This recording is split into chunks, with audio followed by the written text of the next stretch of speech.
All right, we're here in the BHE trailer. The shock dyno is off and running. Tell us real quick exactly what you're doing here. When we build the shocks, we dyno each shock, make sure it meets our valve parameters. So right now we're testing this one, see if it's good. If it needs tweaked, then I'll put it over in my bench and tweak it up and keep dynoing until it's perfect. Talk about the technology of BHE and how far this product has come and how big the shock game really is in the racing world today. It's everything. We started doing shocks in 2007, and there was very limited. There's very limited shocks, and just in the last 5 years itself, the technology's just went insane. How much of a PhD do you have to run this computer and the software to know exactly what's going on here?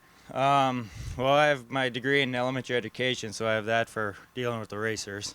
As far as this stuff, it's pretty simple. Bob and I kind of were self-taught, and then, doing it for 15, 16 years, you just find what works for you and works for customers, and the biggest thing is the customer support. How many rebuilds have you done this week here at Super Nationals? I'd say probably about 120 and then 10, 12 pull bars. My goodness. You kind of wish sometimes that they didn't prep the track so nicely and smoothly so you get a little more business too, eh? Well, no, we're good. We're good with, we're about all we can handle right now. Job well done here. We'll let you get that off the dyno and get back to work. We're going to talk to Bob here in a second just about BHE, but nice job here at Super Nats. All right, thanks. Have a good day.